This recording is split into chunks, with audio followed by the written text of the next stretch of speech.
apa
graduation. Then you will have a chartered engineering degree that will be very valuable for your industry. Chartered CE degree will be there. Once after graduation, after 8 years, you will be able to convert your AMI degree to member, that is MIE degree. After MIE degree, after 40 years, you actually get some top designation with there is a salary band is there. With respect to the salary band, you can able to go for conversion to the fellow of IE. Fellow of IE is a prestigious degree which is there. So this is rightly opted for all the part-time students. That is what I would like to stress. If you want to be part of that, those who are diploma here doing your UG, you can be initially joined as technician member. There is an option called technician member. Immediately you can join as a technician member. After technician member, you can join as the then you can, after finishing the graduation, you can join as the AM associate member. So those who are doing masters, you can now directly register as the AM associate member. So this is all part of that. Not only matter of the degree, but there is a lot of benefits are there. Awards, prizes, scholarships, research awards, for student project awards like that it is. You all know that it is a 106th year organization. Essentially, it is the only professional society in India more than 100 years. And very happy to note that we want a very good representation from all, and there is a lot of conference, symposium, convention which is going across the country that also you can eligible to participate. So now I would like to invite, happy to welcome here our chief guest of the today, Mr. Manoharan, Technical Director, VME Precast Products. Sir is having very vast experience in the government service. Thank you so much, sir, for for accepting our request and be part of us and going to deliver the talk on current scenario of precast construction in India. And I would like to welcome our Secretary, Dr. B. Cyril Roy, sir, and our Joint Registrar, Subhashri ma'am, and our Joint Secretary, G.P. Ramesh. So welcome all the participants, all the committee members. So let me have a very good session from our speaker.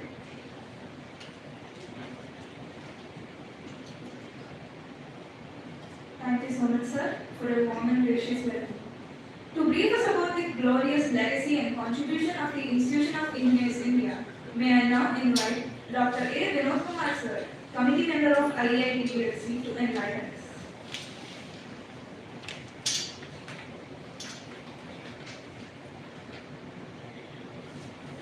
Good evening to all. Today I am honored to speak a few words about the prestigious organization that plays a vital role in shaping the engineering professions in our country, the Institution of Engineers India, commonly known as IEI.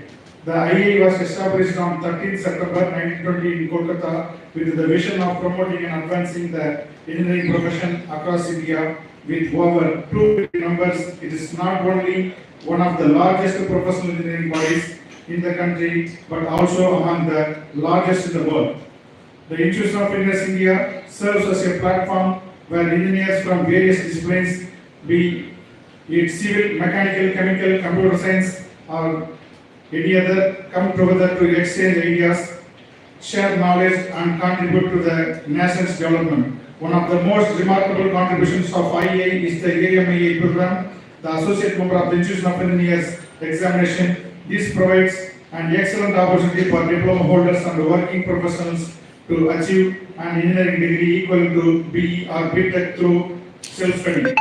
IEI is also recognized for its role in certifying chartered engineers, advising the government on engineering and technology matters, and representing Indian engineers on international platforms. It regularly conducts seminars, workshops, and technical events to ensure continuous professional development. Each year, IEI also leads the celebration of Engineers Day on 15th September, commemorating the birthday of Bharat Ratna Sri M. Visvesvaraya as a true icon of Indian engineering. In conclusion, the Institution of Engineers India stands as a symbol of excellence, innovation, and service. It continues to inspire generations of engineers to contribute meaningfully towards nation building. Let us all take pride in the legacy of the IEI and strive to uphold its value in our professional society. Thank you.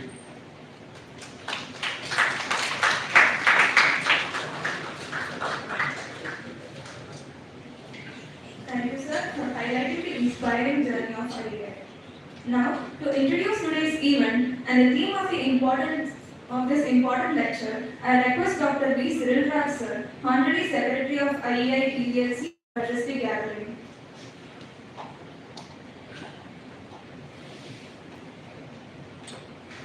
The most respected resource person of the day, Mr. Manoharan, Technical Director, BME Precast Products, dignitaries on the dais, their faculty friends, and students of various institutions, and then the part-time students of Dr. IEIndia Education Research Institute also. Dear friends, if you see the dailies, the proposed fourth annual plan of our country is around $13 trillion. I think $13 trillion. Tamil Nadu alone, the government of Tamil Nadu is proposing $1 trillion of economy. So the $13 trillion of the development for another 5 years. Out of the $13 trillion, I'm sure every Indian knows that the lion's share of the $13 trillion, at least 40% goes to the construction. Then another 20 to 30% goes for the mechanical implementation of that particular site or particular process, whatever it is. Then another 20% goes for electrical. And then finally, the 10% stands for information technology support. So this is the share of all these major core departments. Now, considering this particular factor, $13 trillion with the 40% of share exclusively on based on for civil engineering here, it is really very important factor, but most of us we are missing it. Unfortunately, because of the corona, the people think that still people are having a false paradigm that it is only that IT related job which will be secure. It is not like that. One gentleman in the name of Mr. President Trump is bringing down all the IT industries to the down. Within another 1 year, I am not exaggerating things, throughout globe, the demand for IT professionals will come down, but at the same time, there are a lot of impeders that actually these developments are really permanent also. Any development on the core industry, that is the construction and then the mechanical, machining, and then the product developments, all these are permanently provide that income source for the particular country. So that's what actually the American President Trump is doing it. So he wanted to bring down all the imports to his country, but at the same time, this is possible when he impose heavy tariff on other imported products, but at the same time, he wanted to bring more and more companies to develop those products in his country itself. So, in our country, as already told you, $13 trillion. So, many huge, economical development projects are going to happen there. Just, our neighbor is there, China. If you take 10,000 kilometers of high-speed rail transport system is there. So that rail system, it takes passengers with a minimum speed of 300 kilometers per hour. So all these developments, and then there is another very important impetus also. That is, the South China is full of rivers. All the perennial rivers from the Ganges, from the Himalayas are flowing only to the south of the China. north of China is full of deserts. Now you know the Chinese engineers, they have constructed 2,000 kilometers of canals. Those canals are taking the water, surplus water from South China to the north of the China for about 2,000 kilometers. And then if you see the level of their construction, one important message that I want to give. All the four past presidents of China are engineers. The current Xi Jinping, he is a hydraulic engineer. And then the previous president, Jiang Zemin, is a electrical engineer. So like that, it is these people are transforming their country. Now the same thing is going to happen in our country also. That too, the reason behind taking this precast construction in India, take one simple example.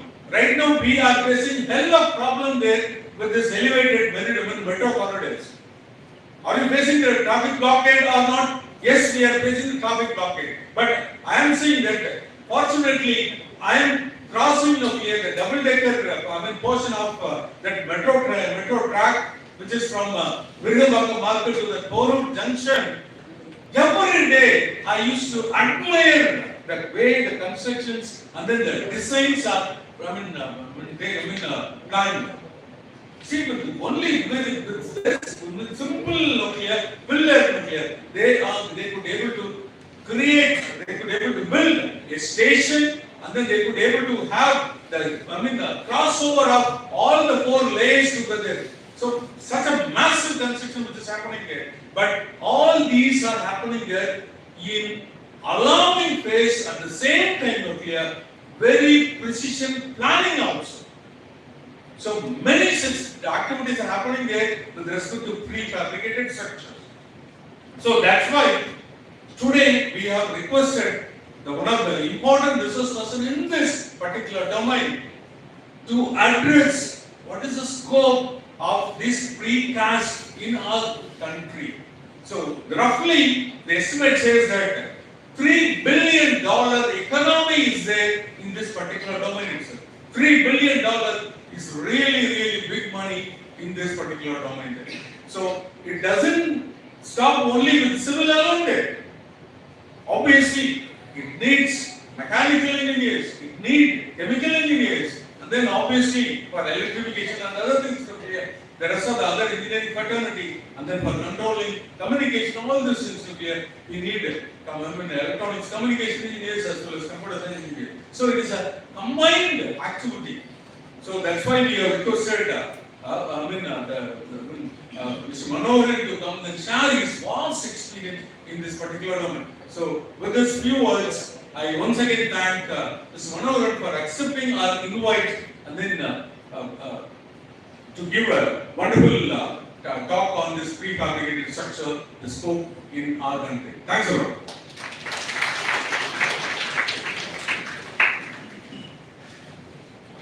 Thank you, Dr. Cyril Raj, sir, for setting the context of today's session so well. To introduce our distinguished speaker, I now call upon Dr. Subhashri ma'am, Joint Registrar First Year ENT, to give a brief profile of our eminent guest for the evening, Mr. R. Manoharan, sir, Technical Director at BME Precast Products.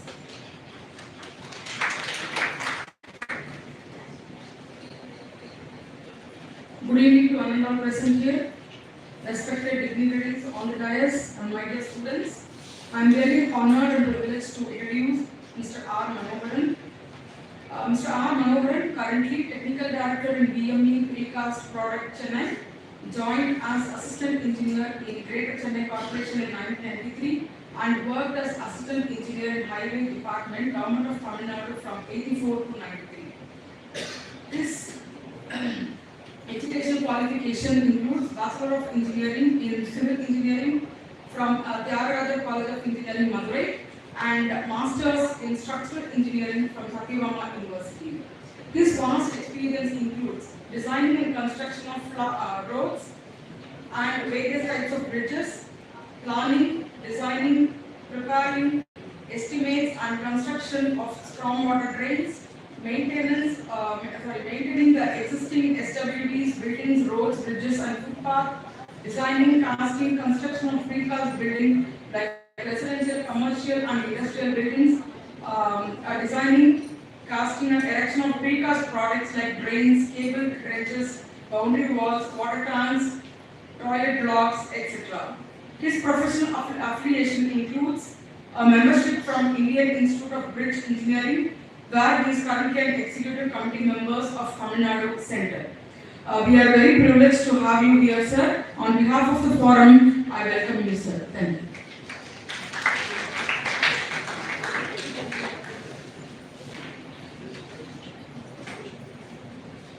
Thank you, Dr. Subhashri ma'am, for the wonderful introduction. As a token of our appreciation and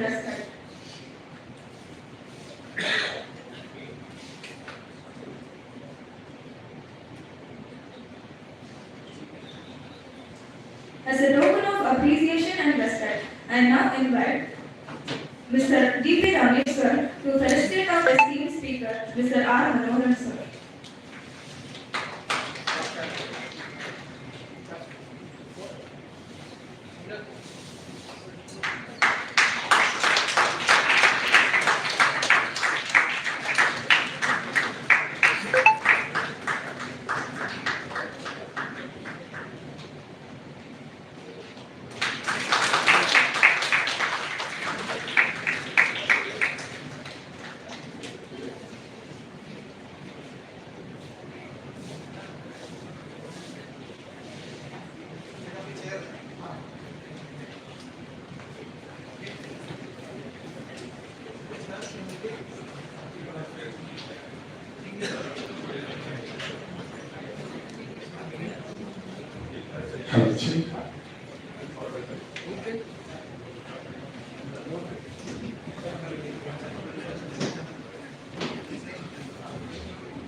Good evening, everyone. First of all, I thank you. Thanks for inviting me for this. I'm giving this opportunity to tell about podcast. Sir has explained very beautifully about the importance of infrastructure developments. For that, as he rightly put, the core engineering department like civil, mechanical, electrical, playing a vital role for any infrastructure development. So actually, Sir has made my job very easily. He has emphasized the importance of that infrastructure development particularly. Now let's move to the presentation.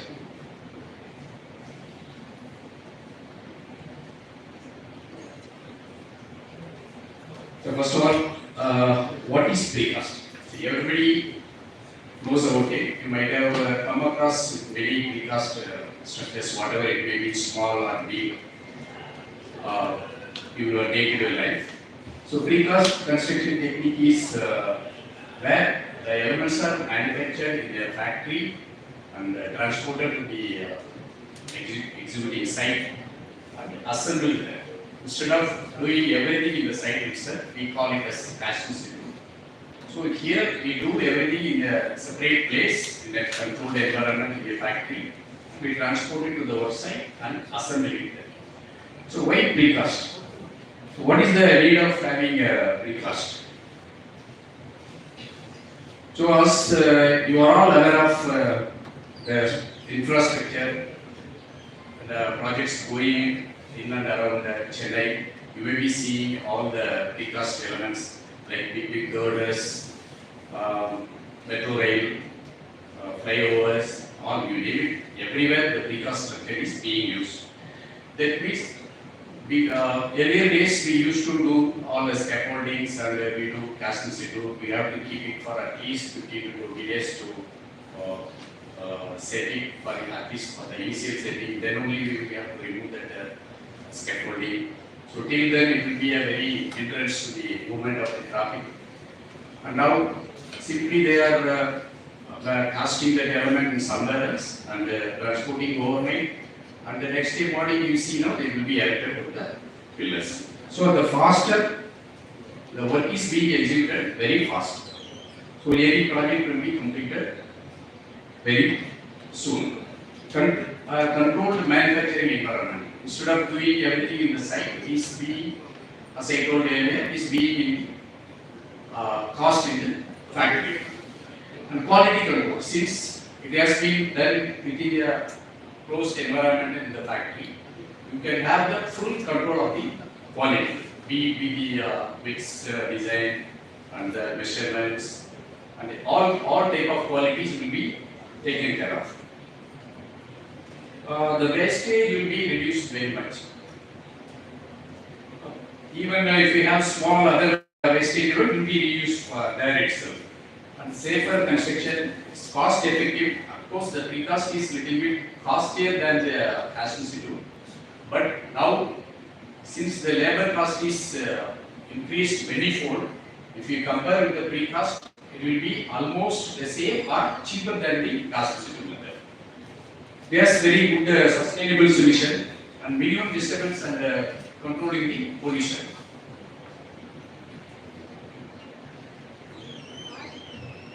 So this has been already told, faster construction, how we achieve design and fabrication.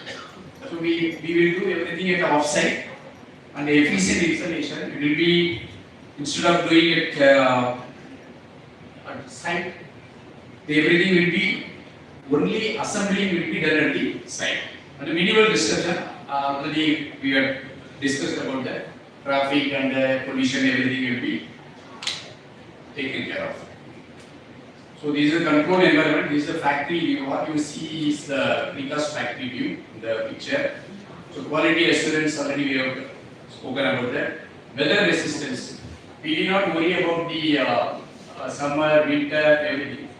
So if it is a cyclone sets and it's a continuous rain for 4 days or 5 days, we can't do any site work at the project site. So we have to wait till the rain stops.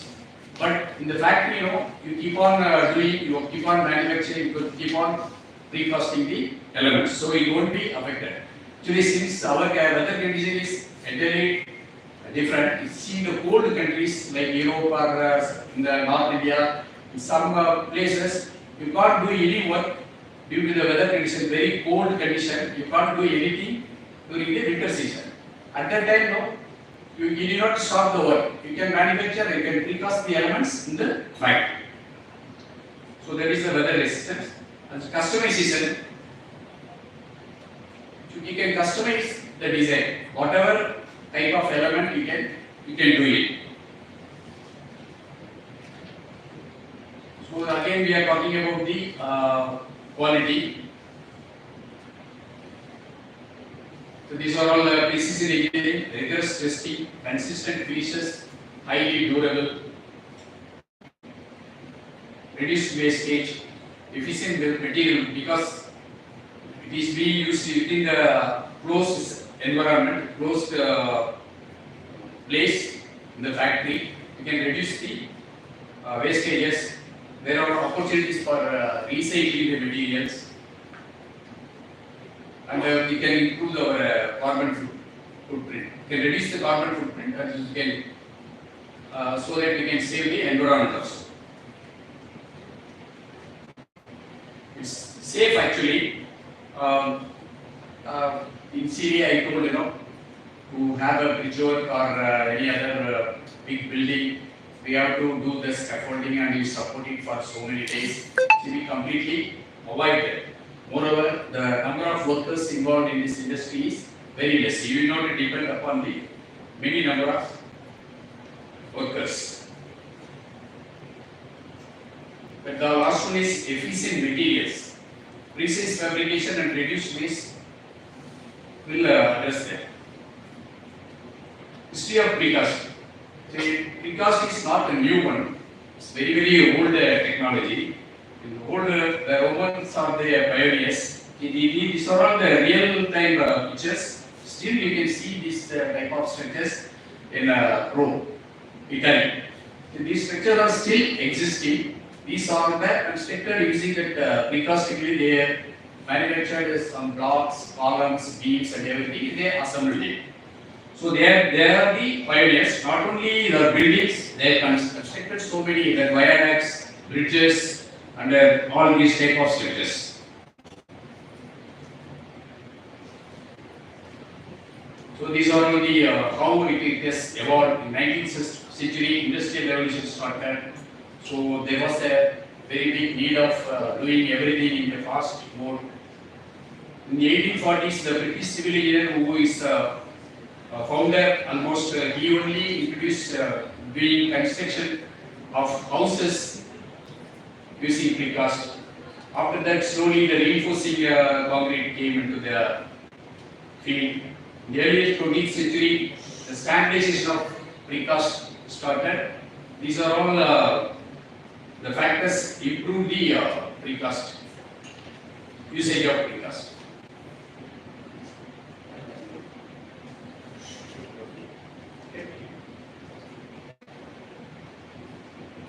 So this is the after the World War II, in the mid 20th century, there was a necessity to do so many industrial developments and all. So it was natural to have that fast construction, fast infrastructure development, everything. That's why that precast industry slowly attained the pace. In India, so India has, so our old temples, all are precast buildings, we can say. The principle is same, the methodology and the technology are different. They didn't use concrete, they used only stone, they carved it, they chiseled it and they erected it. Still we don't know how did they erect these huge structures in the olden days without having any big machineries and all. It's a very wonderful thing. These are all basis for precast. Of course, as I told, the technology it was different, but the principle is the same. See, in India, the Madras Court, they used precast piles. First time they used precast piles in Chennai. It was called the Madras Court during those days. And 1920s, reinforced concrete were used. The British were the pioneers for in India. They only bring that modern developments in construction technology, and slowly they developed the RCC, reinforced concrete, and pre-stressed something. So this is an AK bridge. You may be knowing that.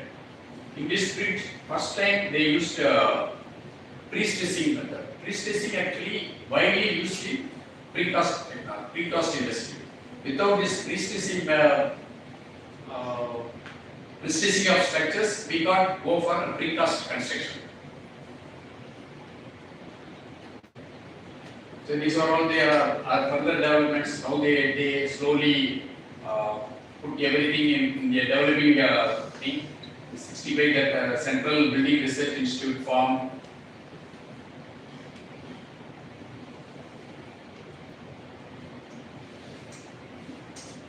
So now that very big infrastructure developments are going on, smart cities. So these are all the factors which assisted for the fast development of precast in India. The current scenario. Now we are coming to the main part of our presentation. The use of precast technology in the building industry also due to the various advantages explained above. Actually, we told so many advantages like faster construction, quality, cost effective, safety, environment, everything. Skilled labor availability is diminishing. Even if you engage a labor, he is not at all skilled. He is demanding 1,000 rupees, 1,200 rupees as a salary. You can't expect good work from him, but he demands more. That is the actual thing happening now. So we are losing the skilled labor force slowly. So there is no alternative to have the, it is the only alternative to have the precast. And the market size was around 10 billion US dollar in 2023. It's about 1,000 crores of Indian rupees. But in 2030, it is expected the growth rate as 9.2%. It will be more than that. Actually, we have not included the infrastructure projects, precast components involved in the infrastructure projects, because they are big contractors. They have their own precast factories, their own precast facilities, and do that. That component is not included in these figures. We are talking about the precast used in for the general public, industrial building, and all other buildings, not in the main infrastructure projects. There are around 30 number of full-fledged precast factories in India. Now every year the number is getting increased. So these are all the applications. Buildings, the residential building, industrial building, and the architecture components, the facade, elevation things, infrastructure components like bridges, flyovers, metro rails, multi-level car parkings, specialty products, underground ready-made tanks, sumps, boundary wall, modular units, etc.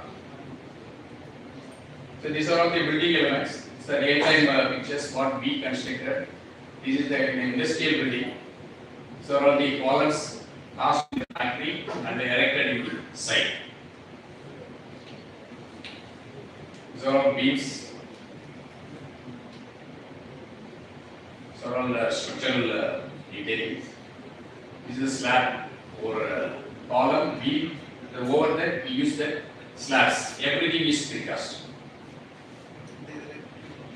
This one is a multi-level car parking construction. You might have seen this building if you travel GSP road. It's a Zoho building. Nearby, they constructed one multi-level car parking. They wanted the replica of the main building as their MLB, multi-level car parking. It's 2 basement floors and 10 floors. The entire building was constructed by the DV precast products, and it was totally a precast building. These are the staircases. These are all architectural elements. Already we told you know the elevation, facades. These are all architectural. These are all infrastructure. There is a box culvert. And now we are doing one box culvert at the Dr. BGS Dinagaran for Chennai Corporation. Initially they told that there were no cables and water mains, sewer mains, etc. But when the work was started, a lot of issues were there. Even without their knowledge, there were so many cables, so many water lines.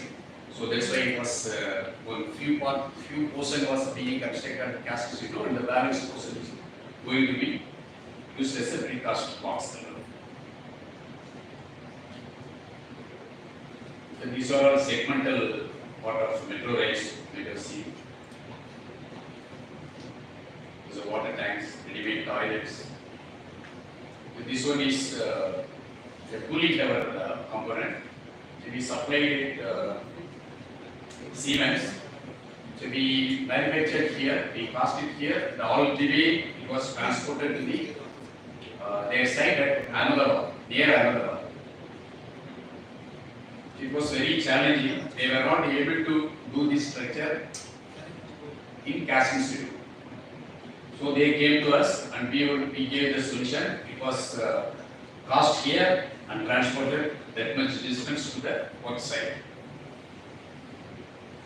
So this is the manufacturing process. We have all type of elements, column, beam, staircases, walls, all those slabs. These are all how we manufacture. First the like the conventional construction, we use the rebar preparation at ground level.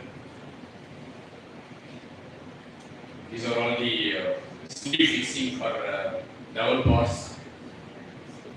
That one last one is for mold fixing. These are all the inset plates. This bottom one is for sleeves for inserting the double bars. It is the column manufacturing process. So this is the finished one.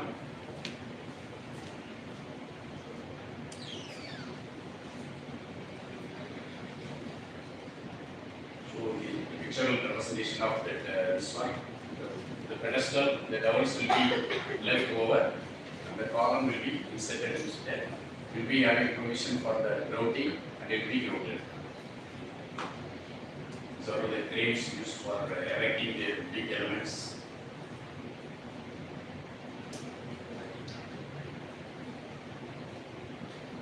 So the erection process, how we erect, how we do grouting, even the grouting material also will be checked. The tubes will be cast and the strength will be checked at the laboratory. These are the wall panel manufacturing. How we do this precast of walls. This is the bed casting that wall. Will be having some tilting arrangement and the self-compacting arrangement will be there. So it can be tilted. The bed will be tilted and the element will be removed from that. Instead of taking it like this one, it will be tilted and the element will be lifted from that bed. These are all the stacking and the transporting thing. So everyone guess how much time we leave for lifting that element. So normally we, for the gas institute, so we have to give much time for initial setting. Any guess for precast, how much time it will be given for lifting?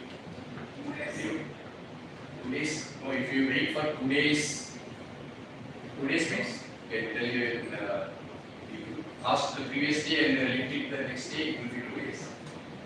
Tell me in hours or next day, you mean?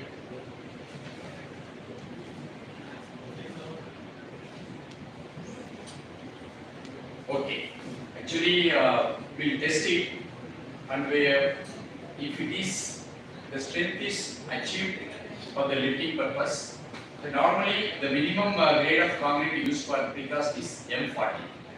The lifting, we want at least M20, M25. So we check it, and if it is, normally it will be attained within 12 to 16 hours. So after 16 hours, the element can be lifted.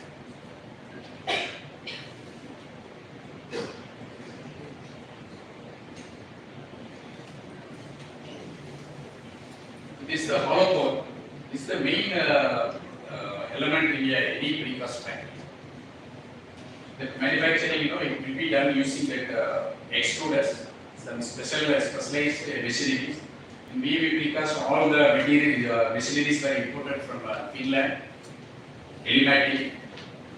So that this is the backbone of that precast factory. Any precast factory. Without the manufacturing, casting this element, you can't call it as a precast factory. These are all the considerations what we have to consider for if we go for the precast. We have to take care of that structural integrity, dimensional accuracy, connection and joints. Since we are doing all the connection at site, though we manufacture the elements at the factory, the actual connections between among the members will be done at site only. So necessary bars and reinforcement must be left, and the connection and joints must be done very carefully. Many are fearing about the precast is about the joints, column beam joints, beam to beam joints, everything. These are all the few buildings. This is a commercial building. That one is a residential high-rise building. The other one is industrial building.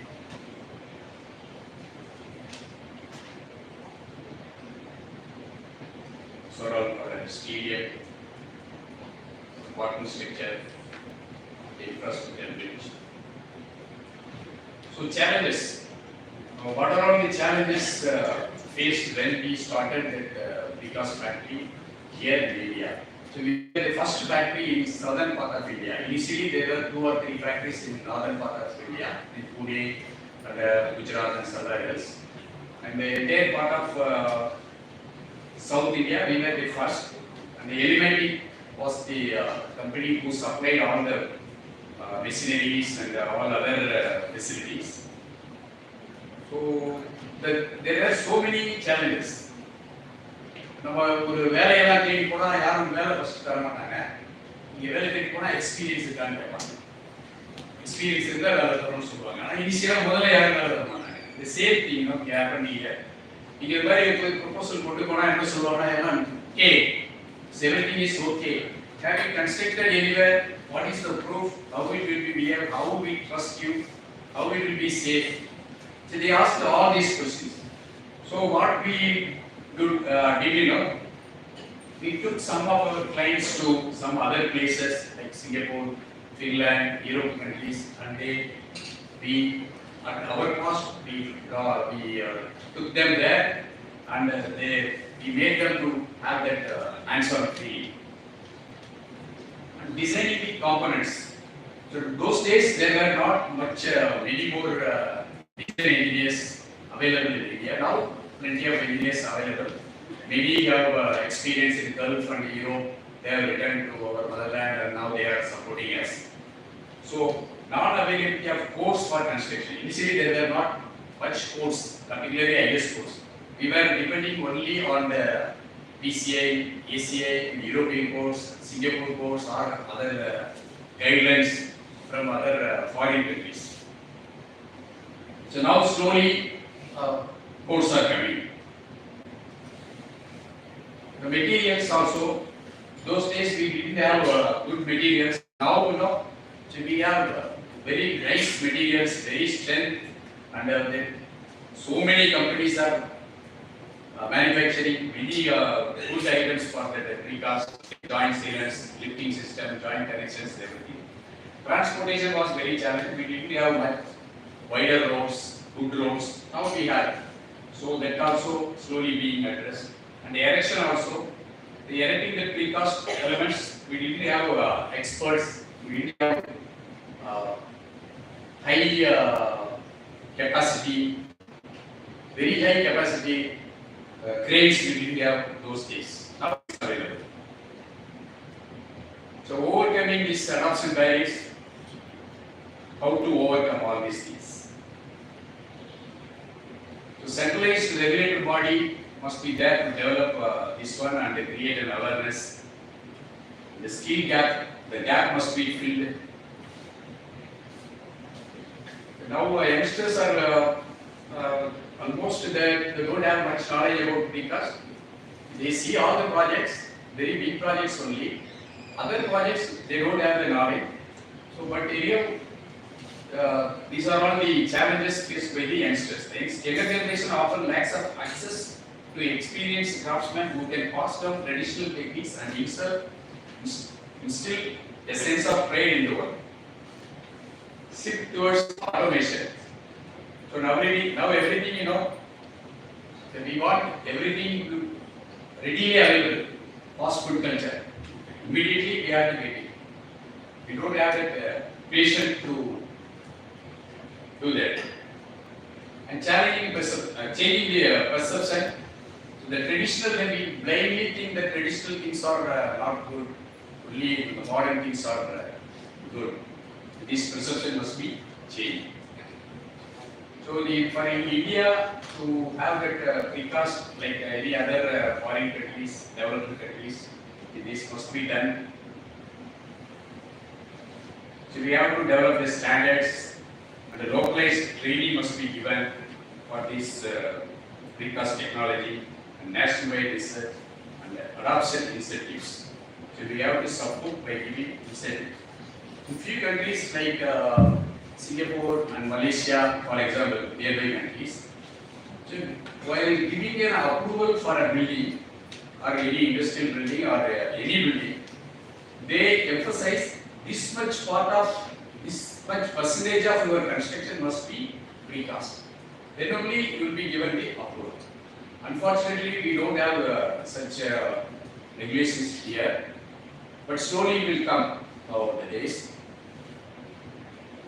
Moreover, in our already developed cities, the scope is very less because we couldn't move very big girders, very big elements, column, beam, everything to the smaller lanes, smaller roads.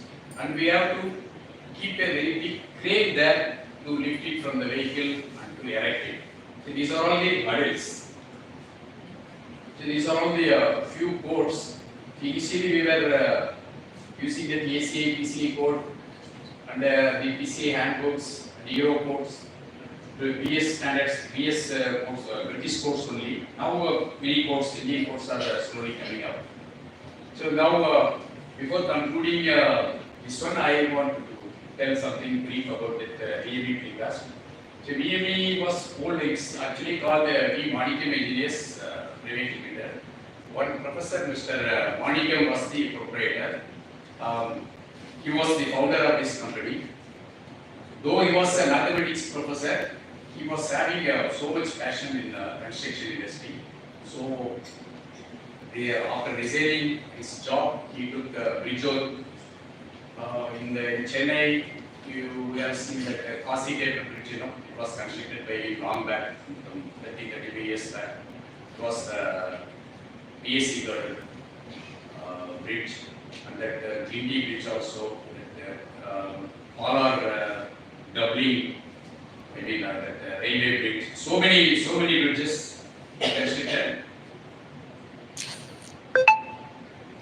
And after that, at one point of time, I was not able to continue with that government contracts because of the facts don't all of us. And slowly he wanted to shift the focus to precast industry. Then he only started this industry. These are all the buildings we constructed. It is Novotel Hotel in Weimar. This multi-level car parking we were talking about earlier, Zoho.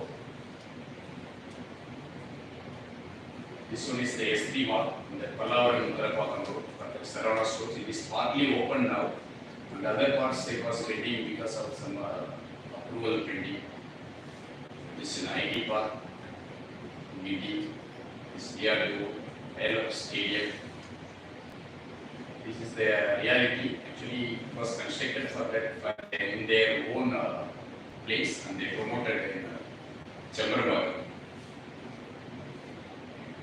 This is the industry, Battery India Limited, Battery India Private Limited. It was except foundation, it was precast. See the very big columns. The crane girder, crane girder capacity was around 250 tons. No one has done 250 capacity girder in concrete RCC. That one is where I was saying that everything, even including that purlins also, we did it in precast. So they recently we completed this one. After a long time, he came to that bridge work again. So this was the glass bridge network arc bridge recently opened by our Chief Minister in Kanyakumari. This is connecting the way on the rock with that Vallur statue, Tiruvallur statue. It's totally 77 meters, width is 10 meters. The middle strip of for 66 meters for a width of 2.4 meters was glass. If you walk through that, you can see the sea beneath. It was the first bridge, glass bridge constructed in India on sea.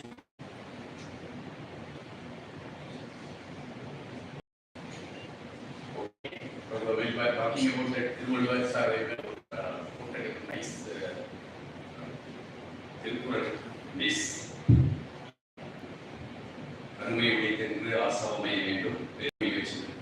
Tiruvallur is an amazing person. Even 2000 years back, he has given so many engineering and management tips also. So there are so many and I can see one of the examples. He's talking about the whole world. Even that my area வந்து அதிகமா note பண்ணா வந்து வண்டி வந்து அச்சு உடஞ்சிரும் அப்படின்றாரு. அப்புறம் வந்து யாருக்கிட்ட என்ன வேலையை கொடுக்கணுமோ அவங்ககிட்ட கொடுத்தீங்கன்னா வரும். So many goals. Sir, it's very fantastic to see this course in your piece. Any questions? So very time now. Any questions you can ask? I will get to answer it. Otherwise, you can send to me. Thank you very much. Sir, you said about 18 within 18 hours it can be extended. Yes, sir. 16 hours also we do. But no curation something like that. The curing, sir, we will do. Actually, since we are using high grade concrete, it doesn't need much curing. Moreover, it is done in the closed environment, so it's not exposed to the sunlight or. Taking out from the plastic bed, we cover it with candy bags. Sometimes we use curing compounds curing compound also. It depends upon the clients. If we use curing compound, it costs will be a little bit more. But it can't be loaded within 16 hours, but it can be lifted and kept in some place. So if you keep it for so many hours, so many days in the same bed, the bed won't be ready for the next cycle of operation. So that's why we lift it immediately. But every element will be tested. Our QC team will come and they will do the non-restricted testing and how much strength it has been achieved. Then after getting their approval only, it will be lifted from the bed.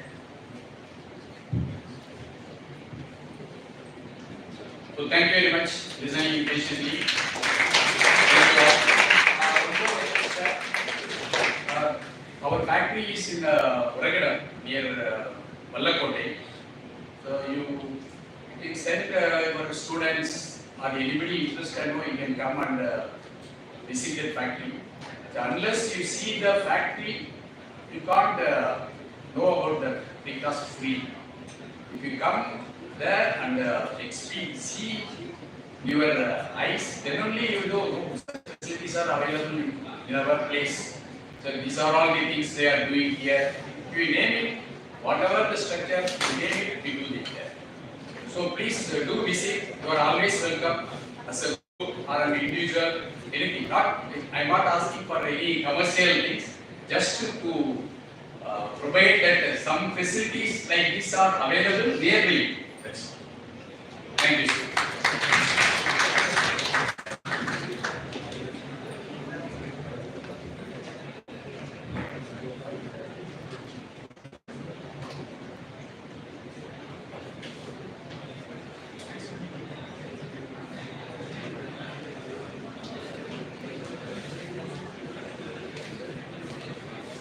To formally conclude this memorable evening, I now invite Dr. G.B. Ramesh sir, Joint Secretary of IEIndia TVLC, for a word of thanks.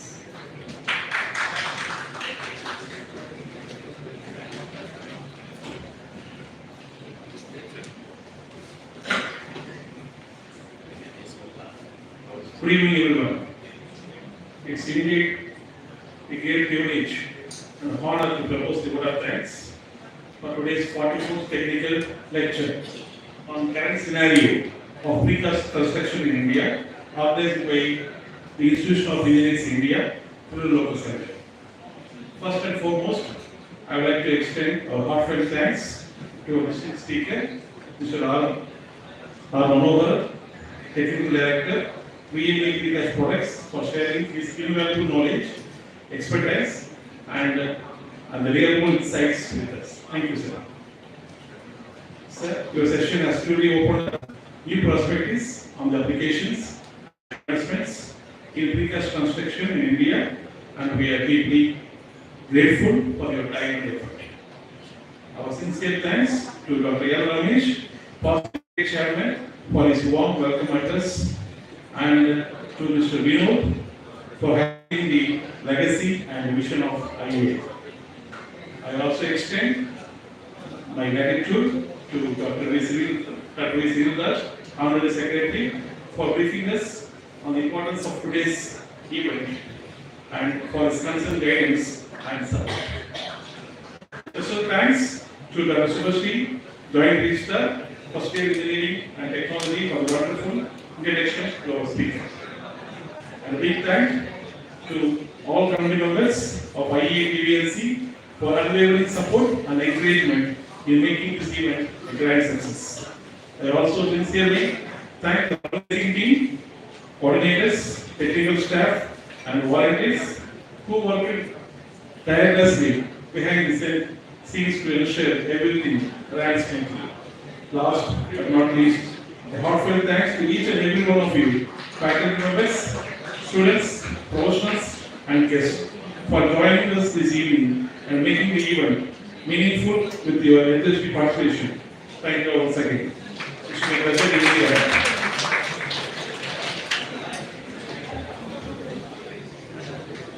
Thank you, sir, for expressing our gratitude so beautifully. With that, we come to the end of today's program. Thank you all for your gracious presence and active participation. Wishing everyone a wonderful evening ahead. I request to whoever has the attendance sheet to bring it and submit in front. I request everyone to leave by the back door.